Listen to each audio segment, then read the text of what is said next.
What's up, Ravens fans? There's lots of excitement in Baltimore right now. The Ravens obviously are in a position where they can win Sunday's game against the Browns. Then they have a home playoff game the next week as division champs. So lots to talk about this week. Let's go ahead and dive into your questions in this week's mailbag. The first question comes to us from Lakers fan forever.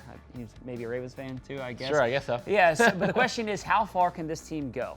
Yeah, well, I'm going to continue that excitement, and I think this team can go all the way. I really do, and that's not just me working for the team, and it's not hyperbole. I mean, I think this team has shown it.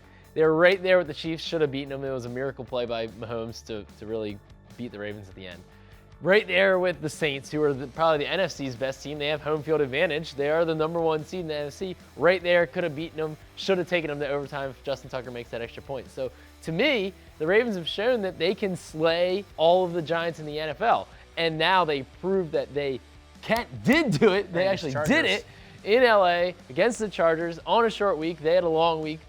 Really, the chips were stacked against them. So to me, the Ravens, by virtue of playing having a different formula, by virtue of having a #1 defense and being able to run the ball and win these December games when some of these hot offenses are cooling, now all of a sudden it's a very level playing field. It's anybody's game, and why not the Ravens? Yeah, I actually subscribe to the theory that a lot of people in the media are talking about right now, which is I don't think there's many teams that want to see the Ravens right now for the reasons that you're talking about. All right, this question comes to us from Garnett West, and the question is, how much money do I have to give out of my paycheck to keep Za'Darius Smith? Well, I think a lot of people around here would certainly want to keep Za'Darius Smith in Baltimore, but it is going to cost a lot of money. So, Garnett, if you've got about $15 million a year that you want to cough up. How big is that paycheck? That's my question. Exactly. If you want to go ahead and donate about $15 million towards the Ravens salary cap, then I think your Ravens have a pretty good chance to keep him, because I do think it could be in that ballpark. When you look 15. I don't know if it's going to be, but it's going to be mega money. The salary cap next year is going to jump to $190 million. So there's going to be some team that's enamored with pass rushers. We've seen this here in Baltimore in years past. I mean, the guy that Za'Darius Smith has been compared to since he arrived in Baltimore is Pernell McPhee. And he went out and got a huge contract. Paul Kruger before that, Donnell Ellerbe. There's a history of these guys. Like, I look at a guy like Melvin Ingram, who on the Chargers, who the Ravens just played. Pretty similar kind of stats to Za'Darius Smith. He's making $16 million a year, got a 4-year, $64 million contract. So I don't think Za'Darius is going to get that kind of money, because he plays alongside of a lot of other good defensive players, and I think that kind of will dampen his value a little bit, you know? He's not like a Pro Bowl guy this year. He hasn't put up as gaudy stats as Ingram has.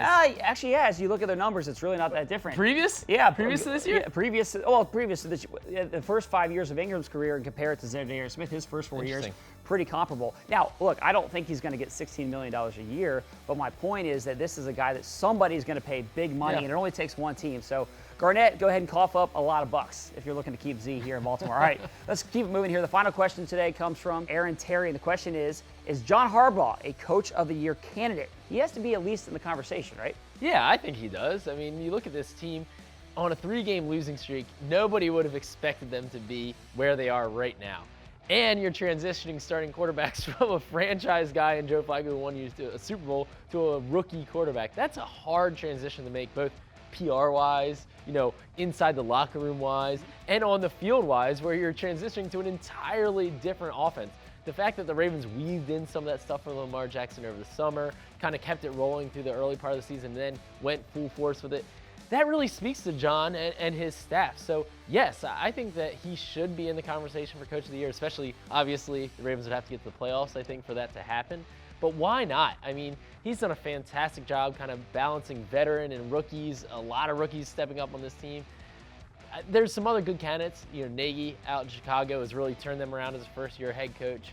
But I don't think John Harbaugh gets enough credit as he should. Yeah, I think sometimes it's the new guy that a lot of people look towards rather than somebody who's been there. And some of the top teams like a McVay, the Rams, and in Sean Payton, New Orleans, Sean Payton, exactly. The offense. Exactly. But I think that John Harbaugh, when you look at all the different factors and the difficulties in this transition that they've undergone, he deserves it. Yep. All right, so next up for the Ravens, Sunday against the Browns. They got to win this one, and they're in the postseason as division champs. That's it for us this week, but as always, we'd love to hear from you guys, so send in those questions on social media using the hashtag RavensMailbag. Have a great day, guys.